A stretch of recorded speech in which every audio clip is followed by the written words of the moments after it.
Hubert de Bord, bonsoir.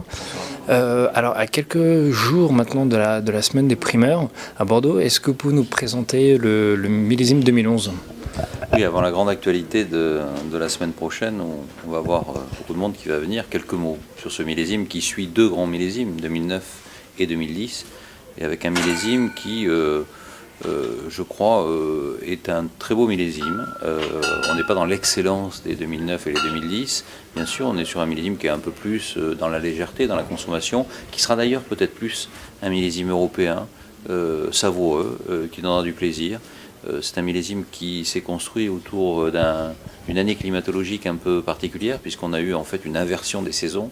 On a eu l'été à la place du printemps, le printemps à la place de l'été, et puis ensuite des conditions d'automne assez fantastiques qui a permis dans certains endroits de faire des vins excellents, dans d'autres de faire des très bons vins. On va dire que globalement c'est un bon millésime pour Bordeaux, mais on a toujours cette tendance de comparer les excellents millésimes ou fantastiques millésimes 2009 et 2010 par rapport à 2011. Bien sûr, ce millésime se situe en deçà, et on peut le retrouver sur des millésimes qu'on a déjà connus à Bordeaux, qui sont des millésimes comme 2008, 2006 ou 2001, et qui sont donc des millésimes de régal, qui seront peut-être plus adaptés à ce palais européen, et puis on peut peut-être espérer, en termes de prix, plus adaptés aussi au marché européen ou américain.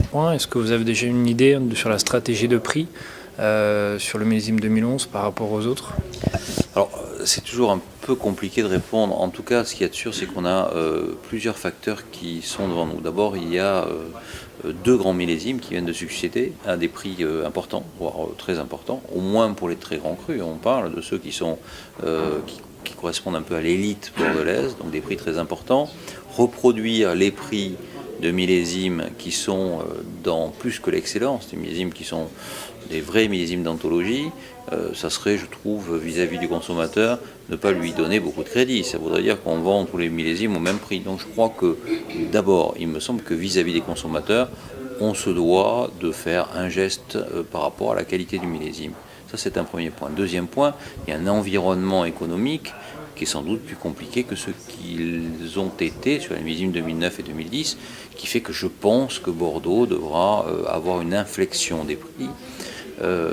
En tout cas dans les plus grands, dans les vins qui sont de niveau de prix beaucoup plus modeste, à ce moment-là, il faut aussi que les gens qui ont fait ce travail d'investissement qualitatif récupèrent ce qu'ils ont mis. Donc je pense que s'il y a une baisse, elle sera beaucoup plus minime.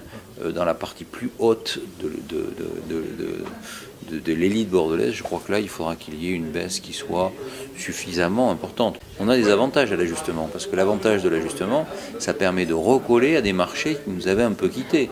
On avait été quittés par des marchés européens, voire américains, qui, par rapport au prix qui s'était enflammé et qui allait plutôt vers l'Asie, ces marchés nous avaient en partie quittés. Donc c'est peut-être l'occasion pour nous de recoller à ces marchés et de revenir comme étant une région de référence, Bordeaux région de référence, pour des marchés traditionnels. Merci beaucoup, Hubert.